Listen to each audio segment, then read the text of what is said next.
He stared at the judge, fingers trembling as he handed over the deed to the only home he'd ever owned. His son didn't even know, not yet.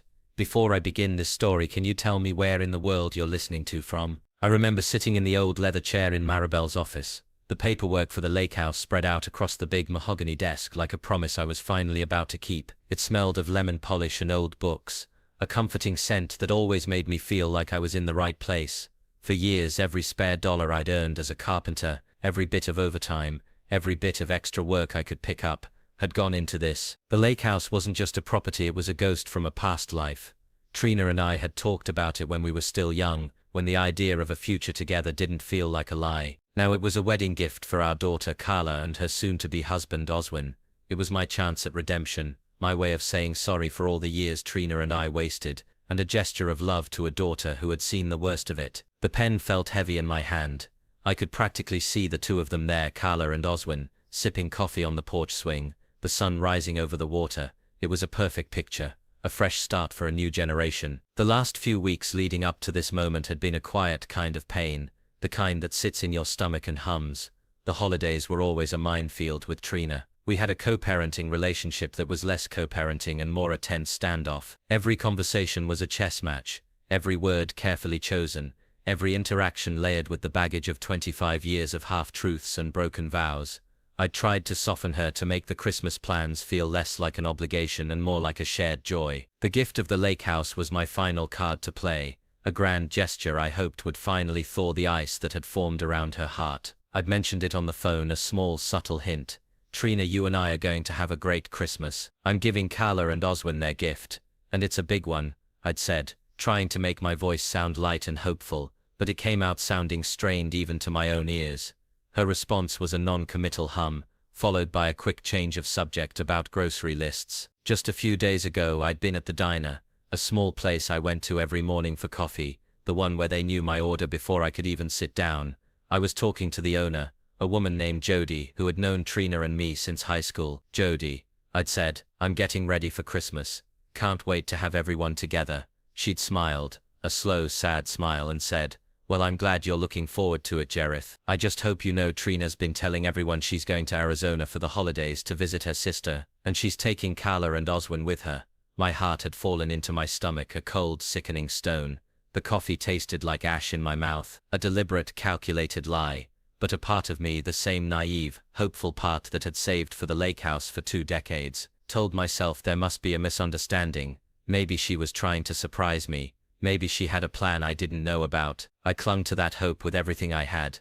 I sat in Maribel's office, my hand trembling over the pen.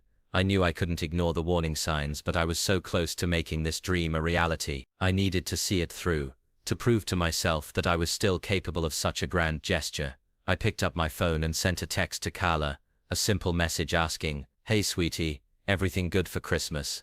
Then I glanced at Trina's text. My breath caught in my chest. It was a new text message, but the words were a cold final punctuation mark on a story that was already over. I told you not to come for Christmas, Jareth. Carla and I are going to visit my sister in Arizona. The text didn't ask, it stated. The full weight of the lie, the betrayal, hit me like a physical blow. The promise of the lake house, the years of sacrifice, the hope of a shared Christmas. It all felt like a joke. Trina had been planning this the whole time. I slammed the pen down on the desk, the loud click echoing in the quiet office. Maribel, who had been patiently waiting for me to sign, looked up at me, her face a mask of concern. I stood up, my legs feeling like lead, the papers now looking like useless pieces of paper. I can't sign this, I said, my voice hoarse. I need to talk to you about something else. The words were out before I could think, driven by a raw, new kind of anger that had been simmering just below the surface for months. This wasn't just about Christmas, it was about everything. It was about the way she had manipulated our lives for years, about the way she'd used Carla as a pawn in her games. The lake house was the symbol of a broken promise, and I wasn't going to let it be a part of her new lies. I was ready to do something drastic, something she wouldn't see coming. I walked out of that office and left everything behind, but what I found out next was even worse. I walked back into Maribel's office a week later, the same old chair, the same mahogany desk, but the air felt different, thinner, colder. This time, I wasn't there to sign papers, I was there to cancel them. I'm sorry, Maribel, I said, my voice low and tight. I'm canceling the lake house transfer. I'm not giving it to Carla and Oswin. Her brow furrowed, a silent question in her eyes. I didn't give her a chance to ask. It's about Trina, I said, the name tasting like rust in my mouth. She lied to me. She told me she and Carla and Oswin were going to be here for Christmas. Turns out she'd already booked a trip to Arizona for all of them. This was a setup from the start. I watched as a flash of understanding, and then pity crossed Maribel's face. She knew the whole story of my life with Trina, and she'd seen the slow erosion of my hope for a new beginning. She knew what this meant to me. She knew this was a sacrifice I had never expected to make. The papers I'd worked on for so long, the future I'd planned for my family, had all been for nothing. I felt foolish, a fool who had hoped against hope that a woman who had broken him once would not do it again. Maribel leaned back in her chair, steepling her fingers. Her gaze was soft, but her voice was all business. Jareth, she said, her voice gentle. I think you need to hear this before you make a final decision. I sighed, my shoulders slumping. What is it? I asked, my tone weary. I was tired of the secrets, tired of the games. Maribel pulled a legal document from a folder on her desk, one I had never seen before. This arrived from Trina's lawyer 2 days ago, she said. It's an intent to file a claim. She is arguing that because the lake house was a shared dream during your marriage, she is entitled to half the property. She's claiming that your savings were considered a joint effort, a sort of family fund, and therefore she has a right to it. My heart slammed against my ribs. The anger that had been simmering within me for weeks now boiled over. This was a new kind of betrayal, a cold, calculated move. It wasn't just about a Christmas lie, it was about greed, about her wanting to take something that I had worked my entire life for. I stared at the document, my mind reeling. The betrayal ran deeper than I could have imagined. It was a vicious, soul-crushing twist of the knife. She hadn't just wanted to lie to me.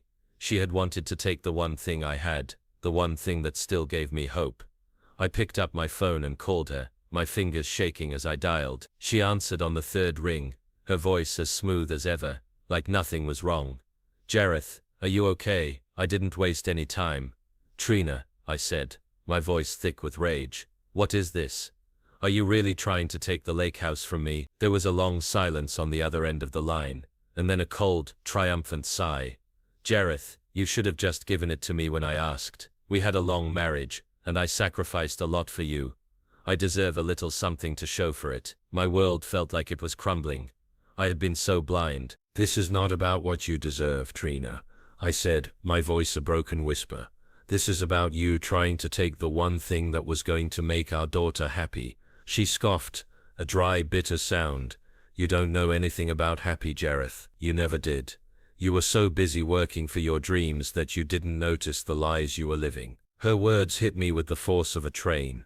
I felt myself losing control, the years of pain and frustration finally spilling over. What lies are you talking about, Trina?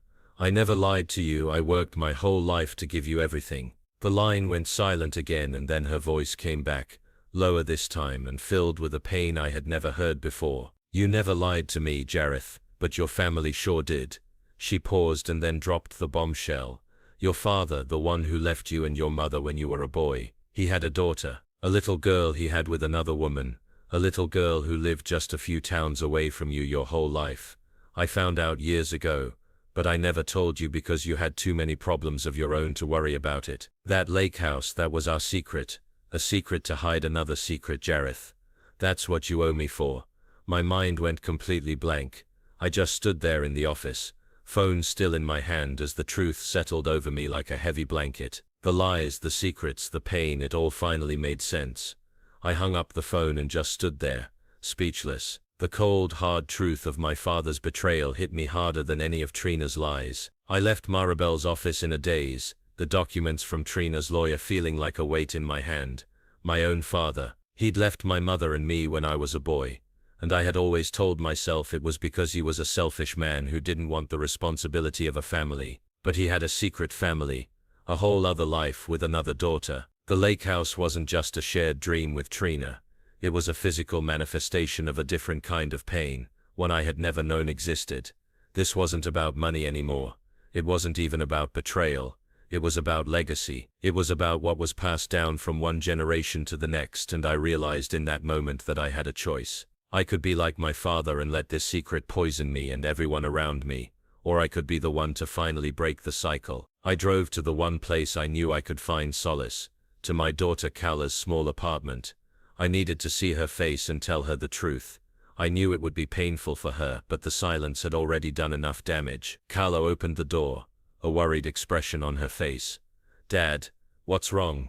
she asked, taking one look at my face and knowing something was terribly wrong. I walked in and sat down on her sofa, the one I had helped her build from a kit, and told her everything. I told her about Trina's deception, about her attempt to claim the lake house, and about the terrible secret she had revealed about my father. I watched as her face went from concern to shock to a kind of quiet understanding I had never seen there before. She didn't say anything for a long time. She just sat next to me on the sofa, her hand resting on my knee. "Dad," she finally said, her voice soft, "I'm sorry you had to find out that way." My heart ached for her, for the pain she must have been carrying. But then she told me something that made my world spin on its axis once again. "Dad, there's something I need to tell you too," she said, her voice barely a whisper. "Mom isn't going to Arizona to see her sister for Christmas. She's going to Arizona to see a specialist." My breath hitched in my throat. "She's been sick for months. She has a form of lung cancer and it's spreading fast. She didn't want to tell you or me. She's been in and out of the hospital for the last 6 months. She's trying to get into a clinical trial out there, but her chances aren't good. That's why she was so desperate to get the lake house. She didn't want it to sell it, she wanted to get away from everything. She wanted a place where she could finally rest and not worry about what was to come. She wanted a sanctuary."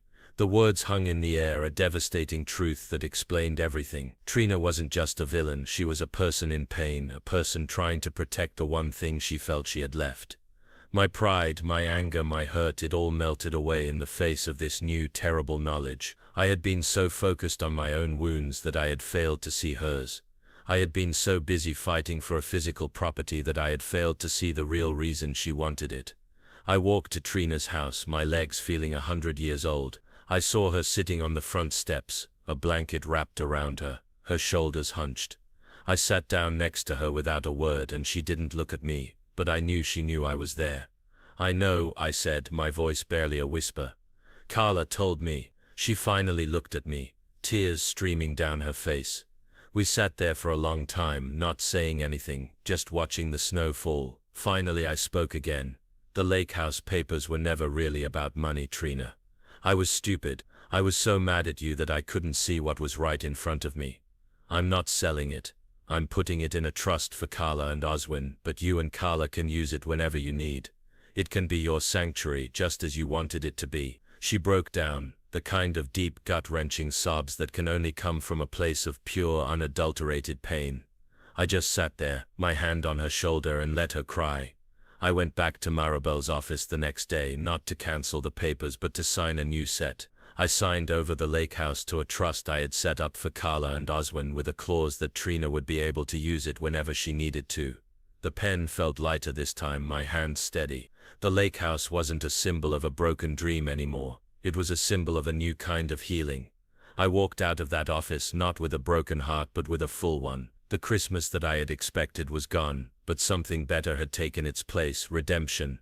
A second chance at being a better man than my father, and a chance to truly heal the family I had helped break. It all started with a simple choice to stop being angry and to start being a friend. It was the only gift I truly needed that year.